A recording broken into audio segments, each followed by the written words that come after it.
અને એ પછી અત્યારના આપણા વડાપ્રધાન શ્રી નરેન્દ્રભાઈ મોદી અને અત્યારના આપણા ગૃહમંત્રી શ્રી અમિતભાઈ શાહ અત્યારે સોમનાથ મહાદેવના ટ્રસ્ટી છે, શ્રી પી.કે. લહેરી ભૂતપૂર્વ મુખ્ય સચિવ ગુજરાત સરકાર એ ટ્રસ્ટી છે। અને તમને જાણીને આનંદ થશે, મોટાભાગના લોકોને ખબર નહીં હોય કે આપણા જે પાટીદાર ઉદ્યોગપતિ મફતલાલ ગ્રુપ જેને કહેવાય, એ મફતલાલ ગ્રુપના મફતલાલ શેઠના દીકરાનો દીકરો આજે ત્યાં ટ્રસ્ટી છે।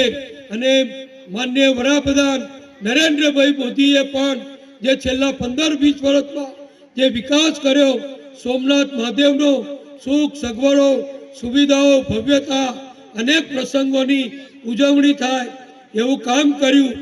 એને આજે જ્યારે ઉજવણી સ્વરૂપે 1000 વર્ષ પહેલા મોહમ્મદ ગજનીએ જે તોડ્યું હતું એ જ ભવ્ય સોમનાથ મંદિર વિશ્વની સમક્ષ માનનીય વડાપ્રધાન નરેન્દ્રભાઈએ આજે મૂક્યું છે। અને આજે જ ત્યાં ભવ્ય કાર્યક્રમો થયા, ઓમકાર થયા, મોટી મહાઆરતી થઈ અને અનેક પ્રકારના ધાર્મિક આયોજનો થયા। એમાં વડાપ્રધાન નરેન્દ્રભાઈ અનેક પૂજ્ય સાધુ સંતો ત્યાં ઉપસ્થિત રહ્યા। એને આજે 1000 વર્ષથી આપણી હિન્દુ સંસ્કૃતિ સનાતન સંસ્કૃતિને જીવંત રાખવાનું કામ આપણે બધા કરોડો હિન્દુઓએ કર્યું। અને એને શિરમોર કરવાનું કામ, દુનિયાને બતાવવાનું કામ કે તમે ગજનીઓ આવો કે ઔરંગઝેબો આવો, અમારા હિન્દુ ધર્મને, અમારા સનાતન ધર્મને તમે કોઈ દિવસ કદી નુકસાન નહીં કરી શકો। હિન્દુઓ એક છે અને હિન્દુઓ સંગઠિત છે એ બતાવવાનું કામ આજે વડાપ્રધાને જ્યારે કર્યું છે, એનો ઐતિહાસિક દિવસ આજે છે।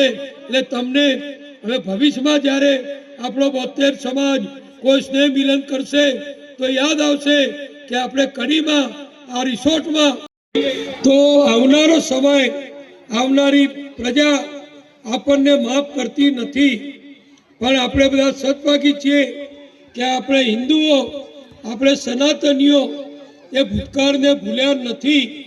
આપણે બધાએ હજારો વખત સાંભળ્યું છે, ઇતિહાસમાં વાંચ્યું છે, પુસ્તકોમાં વાંચ્યું છે, નવલકથાઓમાં વાંચ્યું છે।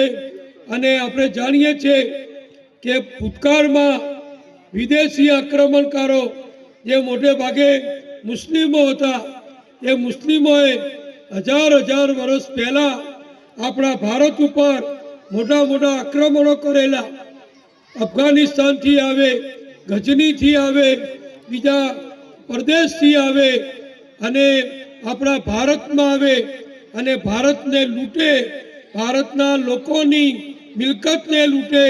અને એના કરતાં ખરાબ જે એમણે કર્યું કે એમને આપણા મંદિરોને લૂંટ્યા। આ મોહમ્મદ ગજની જે હતો, એનું નામ બધાએ સાંભળ્યું છે, એ લૂંટારાનું, એ લૂંટારો હતો। એ લૂંટારાએ આપણા ભગવાન સોમનાથનું મંદિર 17 વખત એણે લૂંટ્યું હતું। અને જ્યારે આવે ત્યારે સેંકડો કિલો સોનું, હીરા, ઝવેરાત, ચાંદી જે ભક્તોએ, એ વખતના રાજાઓએ ભગવાન સોમનાથને ભેટ ધર્યું હોય, ભગવાનને અર્પણ કર્યું હોય એવું સોનું, ચાંદી, જર ઝવેરાત આ મોહમ્મદ ગજની વારંવાર ભગવાન સોમનાથના મંદિર ઉપર હુમલો કરીને લૂંટી જતો હતો। અને બીજું એનામાં એક અપલક્ષણ હતું કે લૂંટ તો કરે પણ મંદિરોને પણ એ તોડી નાખતો હતો। જેમ મારે સરખામણી ના કરાય પણ તમને કહું, ખરાબ લાગશે પણ કહેવું જરૂરી છે કે કૂતરો ક્યાંય જાય તો પેશાબ કરે, એ કૂતરાનું લક્ષણ છે। એ મોહમ્મદ ગજનીનું લક્ષણ હતું કે લૂંટ કરે, આપણી બહેન દીકરીઓ ઉઠાઈ જાય, આપણી બહેન દીકરીઓ ઉપર બળાત્કાર કરે અને પછી આપણા હિન્દુ ભવ્ય મંદિરોને એ તોડી નાખતો હતો। આવું સેંકડો વર્ષ સુધી આ મોગલોએ, આ મુસ્લિમોએ, આ વિધ્વંસકોએ એ આપણા ભારત ઉપર અનેક આક્રમણો કરી અને આખા ભારતને, ભારતની સંસ્કૃતિને, આપણા હિન્દુ ધર્મને ખૂબ મોટું નુકસાન કરવાનો પ્રયત્ન કરેલો. એમના મનમાં એમ હતું કે અમે આ મંદિરો લૂંટી લઈશું, અમે આ મંદિરો તોડી નાખીશું, આ ઝવેર ઝવેરાત, સોનું ચાંદી બધું લૂંટી જઈશું, એટલે હવે નવા મંદિરો કોઈ બનાવશે નહીં. પણ એ ગજનીઓ આવ્યા ને ગયા, બીજા કેટલાય આવ્યા ને ગયા, મોગલો આવ્યા ને ગયા, ઔરંગઝેબ આવ્યો ને ગયો, પણ એ બધાએ જે વિચાર્યું હતું કે અમે હિન્દુ ધર્મને, એના મંદિરોને કાયમ માટે નુકસાન કરશું, પણ એ હંમેશા ખોટો પડ્યો. આપણા હિન્દુ હોય, ગરીબ હોય કે તવંગર હોય, ભાઈ હોય કે બહેન હોય, ખેડૂત હોય કે વેપારી હોય, રાજા હોય કે રંક હોય, એ બધાએ જે તે જમાનાની અંદર આ લૂંટાયેલા મંદિરો, આ તોડાયેલા મંદિરો એ ફરીથી એમની શક્તિ પ્રમાણે, એમની તાકાત પ્રમાણે એ બાંધેલા. અને આવું તો અનેક વર્ષ સુધી, સદીઓ સુધી ચાલ્યું. કારણ કે આપણે ભારત એ વખતે દેશ નહોતો, હિન્દુઓ બધા વહેંચાયેલા હતા.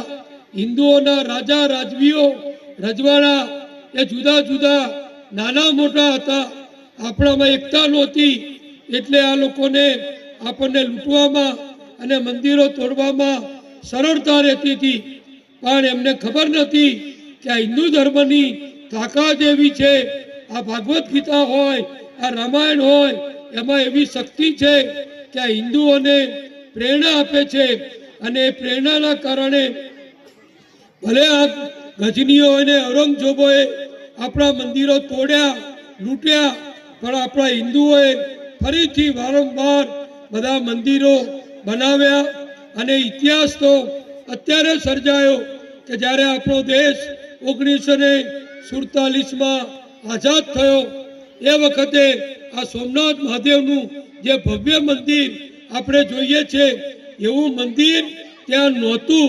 તૂટેલું મંદિર હતું, જીર્ણ થઈ ગયેલું મંદિર હતું. પણ આપણા સરદાર વલ્લભભાઈ પટેલ, અખંડ ભારતના ઘડવૈયા, લોહ પુરુષ સરદાર વલ્લભભાઈએ આઝાદી પછી એ જુનાગઢથી ત્યાં સોમનાથ ગયા, વેરાવળ ગયા, દરિયા કિનારે ગયા, અને ત્યાં જઈ અને એમણે ભગવાનનું મંદિર જોયું. સરદાર વલ્લભભાઈને બહુ દુઃખ થયું, અને એ જ વખતે સરદાર વલ્લભભાઈએ દરિયાનું પાણી લઈ ભગવાનના આગળ પ્રતિજ્ઞા લીધી કે મારા વખતમાં અથવા હવે અમે બધા ભવ્ય અને એક મોટું શિવાલય સોમનાથ મહાદેવનું ફરીથી બનાવીશું. અને સરદાર વલ્લભભાઈની પ્રતિજ્ઞાથી એ વખતે કામ શરૂ થયું. એ વખતના રાજા રજવાડાઓએ, એ વખતના સુખી લોકોએ સરદાર વલ્લભભાઈની લાગણીને માન આપી લાખો રૂપિયાનું દાન આપ્યું. રાજા રજવાડાઓએ દાન આપ્યું, અને એના કારણે સરદાર વલ્લભભાઈએ જે ઈચ્છા શક્તિ પ્રગટ કરી હતી, પ્રતિજ્ઞા લીધી હતી, એના પરિણામ સ્વરૂપે આજે જે ભવ્ય સોમનાથનું મંદિર આપણે જોઈએ છે, 12 જ્યોતિર્લિંગ પૈકીનું પ્રથમ જ્યોતિર્લિંગ, એ જ્યોતિર્લિંગ આજે જે ભવ્ય બન્યું છે, એ સરદાર વલ્લભભાઈએ 1947માં બનાવ્યું. અને પછી તો સતત એનું કામ આગળ વધ્યું. અને આપણા બધાના સદનસીબે આપણા મુખ્યમંત્રી સ્વર્ગસ્થ કેશુભાઈ પટેલ એના ટ્રસ્ટી બન્યા. એમણે નિર્માણ કામ